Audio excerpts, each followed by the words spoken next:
Ternyata suara Mas. Enggak apa-apa. Lucu banget, ya ampun, keren. Tapi kan tahu sendiri ya kalau namanya alumni nggak mungkin karena apa? Karena ya dijawab masing-masing. Mesti gitu ya. Alasannya ada aja kakak ini kok gini sih gini kan masih. Yang terakhir Kak, ada pantun. Kalau udah ya, pantunnya di runner ya. Sudah tak siapin. Buat kakak. Tinggal. Aku terus bacanya ya apa? Harus lihat sana. Oh.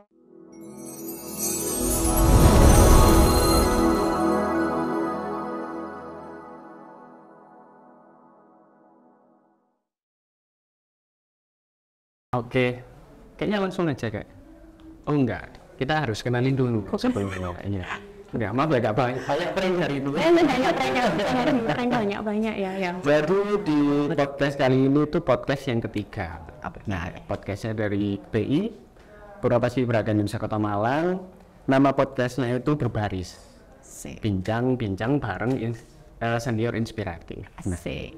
Inspiratif banget nih Kak Devi ya. Iya. Pernah di 2000 berapa Kak? Saya 2006. 2006.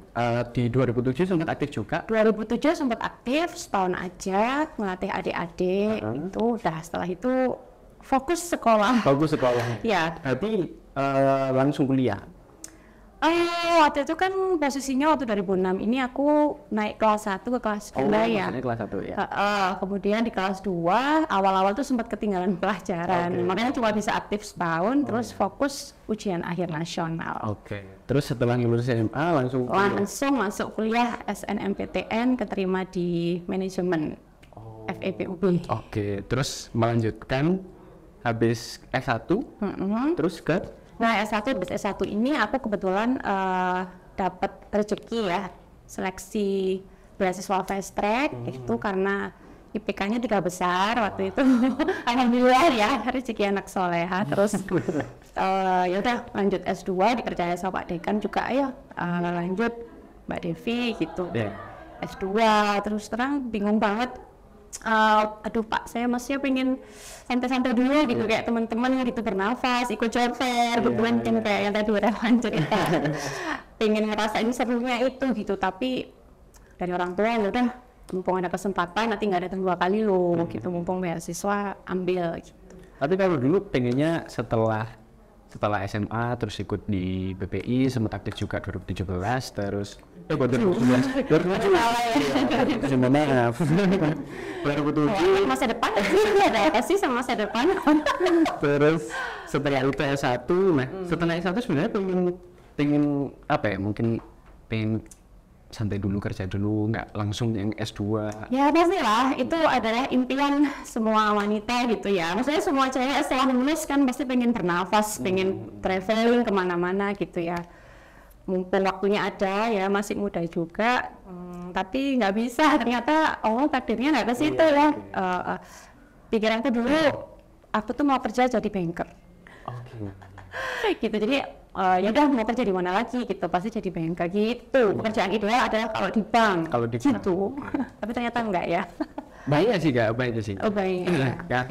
Kalau dulu kan tapi banyak juga yang setelah lulus kuliah itu pengen langsung S2, soalnya daripada nanti ininya lupa. Gitu. Lupa semua. Kalau lulus S1 habis skripsi aja. Iya. Kayak apa? Ini mau lanjut lagi. Hebat banget ya, dengan gitu ya.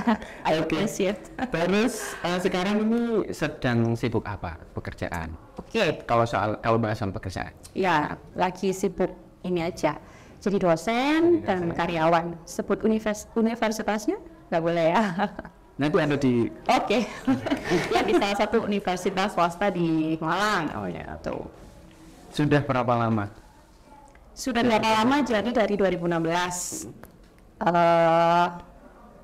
Mana-mana nih, maksudnya saya setelah lulus S2 diterima dulu ada yang nawarin kerja di PMK tuh di DPPKA, terus cuma 2 tahun dari 2012 sampai 2014 sampai 2016 aja. Terus ngelamar kemana-mana nih karena takut S2-nya nggak kepake tadi.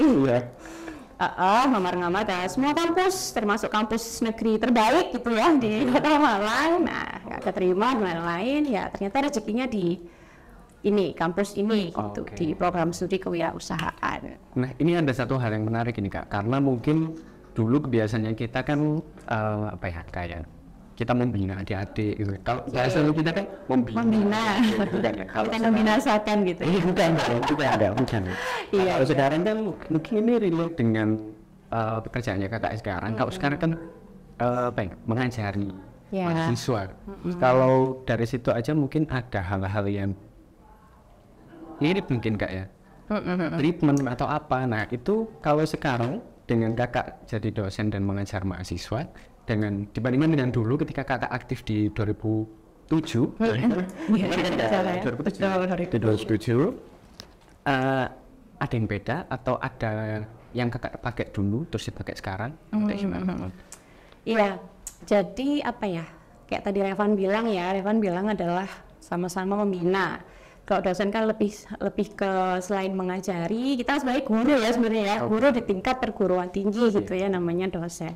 Sama-sama kita mengajari, sama-sama kita nggak hanya menularkan ilmu, tapi kita juga mendidik.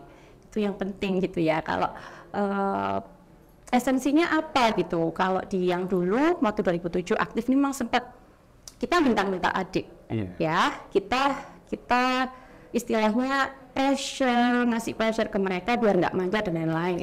Itu harus tahu esensinya apa gitu. Kenapa kok dilakukan seperti itu? Iya, kenapa dilakukan seperti itu? Sama seperti sekarang. Saya mengajari, saya mendidik anak, ya saya memarahi kamu kalau salah. Mereka biar tahu esensinya apa gitu. Oh, biar saya lebih baik, biar saya jadi pribadi yang hebat gitu ke depannya. Sama, itu yang nilai yang dipegang sampai sekarang. Itu sih. Jadi masih ada kesamaan, sama-sama membuat pribadi lebih baik mungkin ya Revan ya. Iya. Kalau bicara soal apa ya, itu kan adalah sebuah nilai gitu kan Kak. Iya. Kenapa kok aku sebut nilai, mungkin karena kalau ada sebab selalu ada akibat gitu kan. Karena kalau misalnya misalnya kalau dulu ketika masa bakti adik-adiknya males banget atau kayak gimana, akhirnya kita bersikap tegas, bentak-bentak dan sebagainya. Kalau sekarang mungkin ketika mahasiswanya rame ya kita berlaku juga seperti itu. Ya, nggak hanya rame, kenakalan macam-macam ya anak generasi kamu dan teman-teman saya di sini saya rasa sama ya, anak generasi melek teknologi itu sama. Jadi ya perlakuannya beda. Jadi dulu tuh kalau nggak salah ada Ali bin Thalib atau Abu Bakar As-Siddiq yang pernah bilang didik kelas anak sesuai dengan zamannya gitu. Kita nggak bisa pakai zamannya mama papa dulu yang pecut setiap hari, dipukul setiap hari. Ini fisik dulu. Ya mungkin lebih banyak fisik. Kalau sekarang verbal ya, kalau nggak bisa ya udah pakai hukuman apa, nilai atau apa gitu. Anak-anak lebih cenderung nggak di absen itu juga, aduh jangan gitu, jangan bu gitu, ampun kayak gitu. Kalau di sini panggilnya apa Kak? Di sini saya Cece, udah lah panggilnya apa yang Cece dulu zaman pertama mahasiswa kalau nggak tahu di sini mesti manggilnya Cece gitu atau Kak gitu awalnya pasti. Tapi lama-kelamaan sama Pak Rektor dikasih tahu ini dosen kamu loh gitu, meskipun wajahnya kayak gini gimana ya masih dalam artian mudah gitu, ini dosen kamu kok di kampus tolong panggil Bapak atau Ibu, kalau di luar boleh deh terserah mau panggil apa aja gitu. Oke, menarik ya. Ini apa ya, hal yang tidak aku temukan di mungkin universitas yang lain mungkin. Gitu ya. Kenapa menariknya? Karena itu tadi hanya manggil. Karena kalau dosen sudah kelihatan dosen kalau di luar. Iya kan? Wah ini saat ini ini benar. Kalau ini aku lihat Kakak kayak mahasiswa. Kayak gitu ya. Penampilannya bagaimana? Memang gini, nggak apa ya, kampus tempat saya bekerja ini, Bina Nusantara ini, istilahnya fokusnya adalah memang pendekatan ke mahasiswa. Jadi gimana ya, semua karyawannya atau dosennya ini nggak boleh ada yang kelihatan dalam tanda kutip gitu berusia gitu ya. Jadi setua apapun ternyata bisa kelihatan muda gitu. Jadi nggak ada yang sebel gitu, nggak di universitas yang lain kayak gitu. Jadi pendekatannya ke milenial. Kita karena kampus digital technopreneur gitu, jadi harus pendekatannya dosennya milenial juga. Kalau misalnya mahasiswanya nanti generasinya milenial ke atas ya, apalagi habis milenial apa sih meter jadi masuk ya mohon maaf ya. Itulah bisa diperbaiki sendiri nanti ya. Alfa, beta dan lain itu maksud saya. ya. Unik gitu Kak, maksudnya karena kalau lihat sekilas ya lihat kakak ya kayak bukan dosen Gitu ya. Tapi tidak kelihatan apa ya. Aku punya kacamata apa sih? Kan perlu kacamata ya, biar kayak dosen ya. kalau dibandingkan aja aku 2014 kalau kurang tugasnya, kalau kakaknya 2006 udah 8 tahun. Ya, 8 ya. Oke. Tapi mahasiswa banget gitu loh. Iya, emang betul-betul kayak gini kita penampilannya nggak boleh old school ya. Kalau sekarang bilangnya gitu nggak boleh so yesterday. Jadi ya gimana ya? Akhirnya jelaskannya susah. Tampak lebih muda itu pahala gitu ya, supaya buat orang yang lihat gitu ya, sering senyum gitu kali ya. Keren banget. Suka bercanda juga sih aku jadi. Itulah. Kalau sekarang masih menaruh perhatian ke PPI nggak? Menaruh perhatian ini Kepo atau misalnya masih lah. buka IG, buka Pasti lah. profilnya. Pasti, karena PPI ini kalau menurut saya adalah salah satu pintu pembuka rezeki ya. Kalau aku bilang ya, jujur, memang ini salah satu pintu pembuka rezeki gitu. Kok bisa? Penasaran. Jadi awalnya itu nggak tahu ya, dari SD, SMP, mungkin dari mama juga ya, kayak ngalir darah. Pokoknya kamu harus kalau ada ekstrakurikuler yang bikin kamu tampil gitu, kamu ikut toh, nari kayak gitu misalnya dan lain-lain. Dari situ aku tergerak. Punya cita-cita, gimana mah kalau aku tuh kok pengen banget ya setiap lihat TV itu ada pengibaran di Istana Negara. Mak aku pengen jadi pembawa bendera gitu. Di Istana Negara kayak gitu lah gitu gila gitu kan ya, akhirnya dia tuh pertama ya wes olahraga dan lain, pokoknya renang tapi nggak bisa ya, basket pas pokoknya loncat gitu setiap hari, apa caranya biar tinggi. Terus akhirnya ada senior maksa, kamu ikut paski gitu, nanti kamu coba jadi paski beraka nanti seleksi situ. Nggak ekspektasi bakal keterima, soalnya ya tahu sendiri ya, seleksinya ketat. Jadi banyak yang lebih tinggi, lebih cantik, lebih wah dan segala macam gitu ya. Dan mungkin aku segininya juga ada tinggi-tinggi semua, terus kan tak pikir ya dipilih ya tinggi-tinggi waktu itu ya udah. Terus kok ternyata masuk dari berapa puluh, seleksi tadinya berapa puluh, masih sampai pantokir, wah alhamdulillah terima gitu. Ya udah dari situ perjalanannya masuk latihan dan lain-lain. Memang keras ya latihannya kayak gitu ya, kenapa kita harus makan roti sisir jadi setiap hari dan teh itu rasanya sekali ya sudah dulu. Terus ya udah terbayar karena pada saat itu saya dipercaya jadi salah satu pasukan 8, jadi pembawa baki duplikat gitu. Terus dari situ akhirnya saya pede gitu, aku bisa ya ternyata gitu. Ya udah dari situ akhirnya pede nyoba yang lain, ikut seleksi duta wisata, ikut apapun macam-macam. Akhirnya aku berani tampil, nangisan dulu. Selama dipaksa kalau kamu tuh kalau yang siapa yang akan mengenal dirimu kalau kamu nggak membuka ke publik gitu dirimu kayak gitu. Ngomong di depan umum nggak berani. Jadi salah satu pembuka pintu rezeki itu dari Paskot PPI. Nah, aku cinta PPI. Kata Nawang. Apa ini? Banyak banget ya Kak manfaatnya berarti. Banyak banget. Yang maksudnya dapetnya dulu tapi kerasanya sampai sekarang. Jadi mandiri pasti. Setelah ikut PPI aku jadi mandiri. Nggak yang menggantungin mama terus ya. Bukan sih anak mama, anak siapa ya kalau bukan anak. Iya sih. Anak tante juga. Ya apa-apa mama gitu. Mama aduh nggak ada mama, pusing nangis gitu. Mandiri. Serius jadi mandiri, lebih tegas. Mandiri tegas ya itu tadi, terus akhirnya lebih percaya diri untuk membuka diri ke publik gitu. Betul ya. Keren banget. Kan juga pasti keren banget, tapi aku nggak punya kesempatan buat interview nih. Jangan dibalik dong Mbak. Iya. Karena apa ya, mungkin untuk membuka diri, untuk perform atau tampil depan orang lain kan butuh apa ya, suatu harus berani dulu dari sini ya kita. Ya harus berani. Baru akhirnya kita dapat, ternyata ini namanya kearifan. Devi Kumalasari. Gitu ya, yang nggak basic gitunya, tapi ya alhamdulillah yang tonton aja gitu. Terus Ya gitu. apa namanya, ada yang ingin aku tanyakan lagi nggak? Oke. Kalau soal dosen ini kan, kan kalau dari mahasiswa nih kak, umumnya ada dosen killer, terus ya hal-hal semacam itulah kak. Kalau dari kakak sendiri dari sudut pandang dosen, menanggapi hal itu tuh kayak gimana? Menanggapi apa ini, dosen killer? Atau gimana? Sebutannya dosen, itu tuh dosen Apa killer. saya memposisikan diri sebagai dosen apa gitu di sini atau gimana? Sebagai dosen Relevan. aja. Oh, sebagai dosen menanggapi dosen killer. Menanggapi ada sebetulnya dosen killer Oke. dari mahasiswa. Ya, itu kalau menurutku emang cara pandang ya, perspektif Revan ya.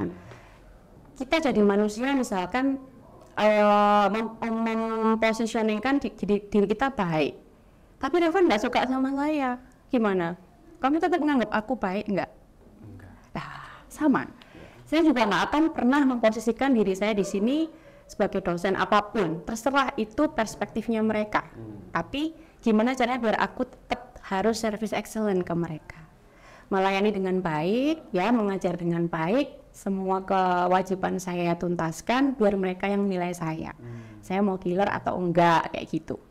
Tapi kalau untuk tanggapan dosen killer sendiri, memang itu sosok yang perlu ada di setiap perguruan tinggi. Karena nggak ada dosen killer, anak-anak zaman sekarang ini generasi milenial. Itu atentasi lama ya, enggak. Jadi ada dosen killer, jadi mereka ada takut dan segannya sedikit. Tapi itu adalah sebuah pilihan. Maksudnya itu kan apa ya? Kalau misal kita bilang dosen killer, berarti kan killer itu treatmentnya ke mahasiswa gitu. Ya. Itu adalah sebuah pilihannya dari dosen itu, atau ya udah berarti aku butuhnya anak-anak untuk tertib, akhirnya aku harus killer gitu. Waduh, Bisa, pertanyaannya susah sekali ya. Dan bisa dan gimana ya? Itu karisma kalau menurutku Revan ya, mau benar atau enggak itu pembawaan masing-masing gitu. Pasti kelihatan orang deket ya kayak gimana dulu. Aku nggak mau sebut bang siapa ya. Kalau ada berdiri bang itu di situ gitu, semuanya pasti takut gitu. Kayak, aduh itu karisma itu kayak dibuat-buat. Dan itu ada pada setiap orang, karisma itu sama kayak dosen killer. Jadi padahal cuma berdiri tok, duduk nggak ngomong apa-apa itu udah dihinu semua takut. Cuman kalau di kampus tempat saya bekerja ini kayaknya Bukan seperti itu. nggak ada kekileran yang hakiki yang seperti itu, nggak ada deh. Soalnya kan kita dunia mahasiswa. Kalau nilai kita jelek, saya ada skala 1 sampai 6. Kalau di bawah 4, kena tegur Pak Rektor. Jadi kayaknya ya kita biasa-biasa aja, pokoknya service excellent gitu, terserah mereka mau bilang kita killer atau enggak. Tapi sebisa mungkin enggak ya, cuman tegas killer itu enggak, tapi ya killer no tegas yes. Saat kamu salah, saya marah kayak gitu. Itu bisa jadi pantun itu kak. Tegas yes. Bisa jadi pantun. Aduh, aku nggak bisa jadi pantun, bukan orang Betawi ya. Ini loh, katanya aja medok malang banget. Enggak kok sih. Loh ya Allah. Oke. Apa lagi ya kak ya? Mungkin Apa bisa ya? tanya kali. Oh enggak ya? Tanya balik. Enggak gitu ya? Enggak gitu ya? Enggak boleh. Mana kan suara enggak apa. Lucu banget ya ampun, keren. Ada harapan nggak kak dari Kak Devi sendiri untuk PPI Kota Malang kedepannya ini seperti apa? Atau mungkin dulu waktu masa bakti yang masih sering memikirkan organisasi ya dulu. Oh iya. Terus Masih kecil. pengen mungkin waduh 5 tahun 10 tahun lagi depan nanti PPI Kota Malang kayak gini misalnya. Iya. Kalau sekarang mungkin ada perbedaan atau ada perubahan atau bahkan mungkin ya kalau kepo mungkin sekali 2 kali kayak gitu. Kalau harapan atau nanti keinginannya kakak pribadi untuk PPI, sama anggota PPI, dan tentu juga punya harapan untuk PPI-nya juga. Nah kalau dari kakak bagaimana ke depannya? Gini ya, kalau misalnya aku mau ngomong harapan ya, jadi zaman dulu dibandingkan ditarik lagi ke ini berarti berapa belasan tahun yang lalu ya. 15 tahun yang lalu memang kan belum banyak media ya, belum ada media sosial, belum ada YouTube kayak gini gitu. Jadi aku dulu tuh nggak berharap banyak, jadi kayak apa namanya, pokoknya kita sebisa mungkin rukun, keep kontak terus sama adik-adik juga, maksudnya saling mengenal gitu, nggak putus lah istilahnya kontak. Tapi sekarang kayaknya udah banyak banget kemajuan ya, aku lihat nggak sekali 2 kali kepo aja tadi PPI Kota Malang live gitu, aku lihat gitu, apalagi waktu mau 17-an waktu latihan tuh selalu mantau gitu. Nah harapannya ini aja sih, lebih diperbanyak lagi ya konten-kontennya mungkin ya gitu, karena kan orang-orang zaman sekarang ini istilahnya terdigitalisasi ya, semua update berita semuanya dari medsos kayak gitu, jadi konten-kontennya diperbanyak. Ini kayak salah satu ini teman-teman podcast ini juga seru ya, saya misalnya banyak pembicaraan gini yang memang benar-benar sama sosok kakak yang menginspirasi ya, kenapa enggak gitu, kita belajar dari senior gitu aja sih, lebih kompak teman-teman, terus menjaring mungkin alumni-alumni yang nggak aktif ya, tapi kan tahu sendiri ya kalau namanya alumni nggak aktif karena apa? Karena jadi jawab masing-masing. Sibuk, mesti gitu ya, alasannya ada aja kakak ini kok gini sih gini, karena sibuk. Ya itu tadi, kesibukan bukan halangan, kalau misalnya ada media sosial ya kita bisa dilibatkan lah untuk kayak gini-gini gitu, Rek. Sukses terus PPI Kota Malang. Ini Kak, apa namanya? Kalau pancel dibuatin loh ya. Tinggal baca. Kalau tadi manfaat kita sudah bahas, terus sekarang keinginan juga sudah bahas, terus kalau tadi kan dari sudut pandang yang ada di dalam, kita sebagai anggota, gitu kan. Kalau sekarang dari luar Sebagai apa ini? Masyarakat, sebagai masyarakat, sebagai dosen, mungkin sebenarnya tidak terlibat secara langsung atau tidak bersinggungan secara langsung ke PPI-nya, tapi bisa melihat PPI itu dari mana? Kalau dari luar?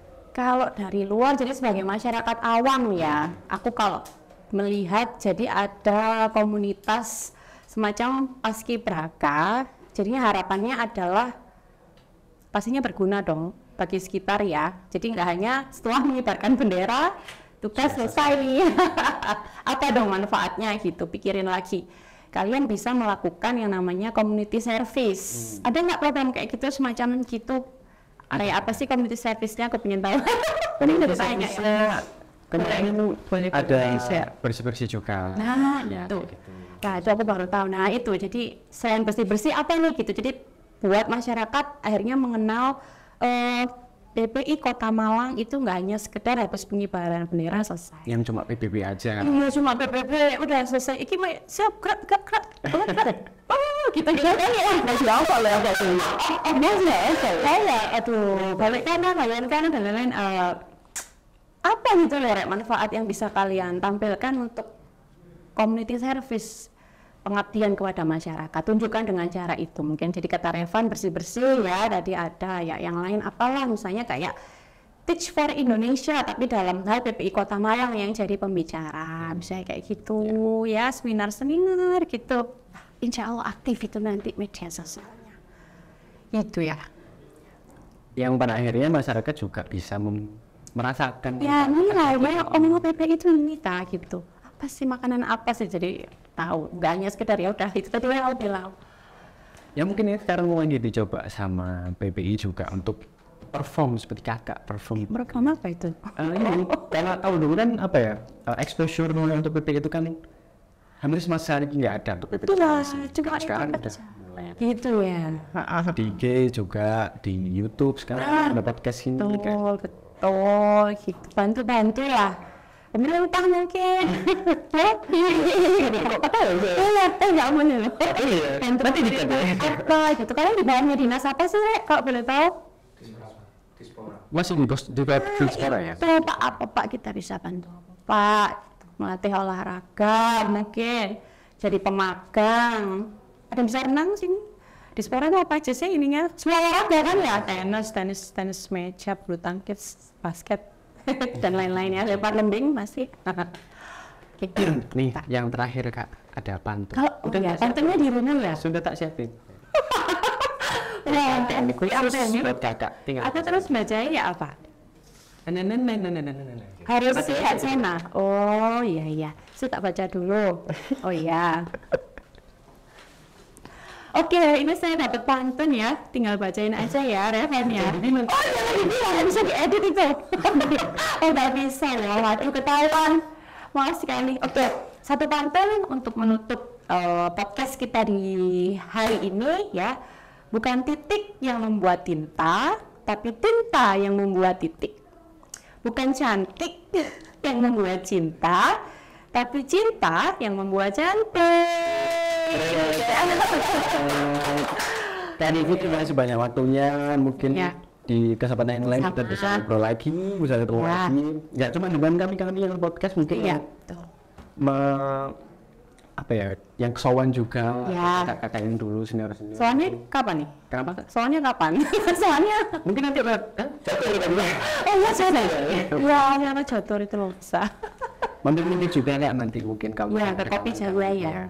Tempat-tempatnya di situ kan ya. Enggak juga. Nggak ada sekretariat yang di bawah dulu itu dinas. Oh, masih ada, Masih di masih situ. ada, masih ada. Di bawah tangga itu masih. Apa udah berubah jadi bagus tempatnya? Masih sih ya bentuk. Oh masih ya nggak apa-apa ya. Sampai tempat sekret. Masih di. Apa ya? Oke. Terima kasih banyak. Terima kasih banyak. Selalu sehat untuk karirnya juga, untuk dosen. Terus kalau ada di Demus mungkin bisa nanti. Oh bintangnya jodoh semua. Udah bercanda. Terima kasih banyak. Podcast ini marah ya. Ya terima kasih. Sehat-sehat ya. Podcast berbaris, bincang-bincang bareng senior inspiratif. Dah.